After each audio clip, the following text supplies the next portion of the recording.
A lot to talk to you about. I first want to start out about the upcoming visit from Israeli Prime Minister Benjamin Netanyahu. Over the weekend, I saw you on Meet the Press, and you were speaking about that visit and how you plan to take a stance against, or a protest, if you will. You will not be attending his lecture, if you will. Can you explain the move and the decision for that?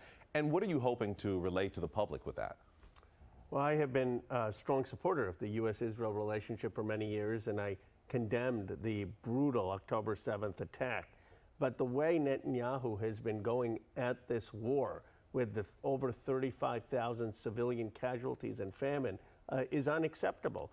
I was for getting the Hamas perpetrators, but not the way that he's been conducting it. And yesterday he released a video criticizing Secretary Blinken and President Biden. So I think he's going to go up there and basically criticize the American president and implicitly support Donald Trump. And I'm not going to be in the audience clapping for that. So I respectfully won't attend, as will probably about 100 Democratic members, is my guess. Is this in stance with a lot of your constituents? I would imagine they have been calling since all of this has been happening.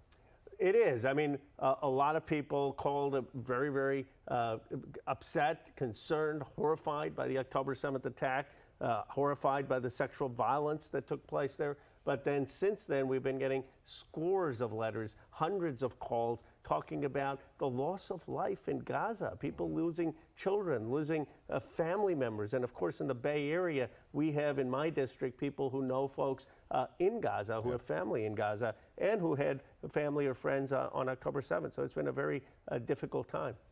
And switching gears now to closer to home today, Juneteenth is a celebration. A lot of people commemorating the day those who were enslaved in Galveston, Texas, found out that they were no longer under those laws of enslavement 2 years after the Emancipation Proclamation. And I know you and other lawmakers are pushing for a new bill. This is to a bill that is actually going to honor the late Reverend James Lawson, a civil rights person, activist in that time.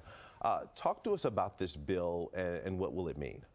Well, first of all, I'm proud of President Biden for having Juneteenth become a national holiday. It was long overdue. Reverend Lawson has been a hero of mine. He recently passed away. This month. He went to India. My grandfather, Amarnath Vidyalankar, spent 4 years in jail alongside Gandhi, fighting for India's independence. Reverend Lawson went to India to learn about Gandhi's teachings of satyagraha. He came back to the United States and he shared that with the late John Lewis. In fact, one of the great honors was doing an op-ed I did with John Lewis about the interconnection of Gandhi's independence movement and the civil rights movement here. And Reverend Lawson shared that with Dr. King and inspired the nonviolent civil rights movement. He wasn't the only one. There was Benjamin Mays and others, but he was a key figure. And that new bill, what would that do? The bill will honor him as with the gold medal, which he should do. I mean, every American child should know who Reverend Lawson is. Yeah, and back here at home too, making it in the Bay, it is so hard for a lot of families, as you know, to live, work, raise children here. A new index just came out talking about how it is the most expensive place to live. It is so hard. We're seeing a rise in fentanyl overdoses, homelessness with people within this district. Talk to me about what you all are doing within your administration, your office, to make life better for those who live here. Well, it's a shocking report. We're doing a few things. One that the report mentions, I was able to secure a $4 million+ grant for the first African-American cultural center in San Jose. Why does that matter? It's not just about celebrating culture. It's also about providing services and educational opportunities to a community that has often been overlooked in Silicon Valley. Second, we got about $1 million for Second Harvest Food Bank. Unfortunately, the need at a lot of our food banks has gone up. But the biggest issue, in my view, is the rent. I mean, you have families in East San Jose and parts of my district paying 40–50% of their income into rent. We need to cap rents. We need to make sure rents don't go higher than inflation.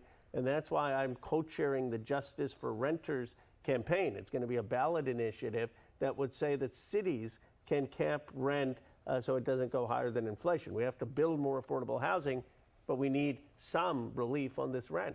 And hearing about that, I'm sure is a relief for a lot of folks who live here. All right. Congressman, thank you so much for joining us. It's a pleasure to see you. Appreciate it. All right.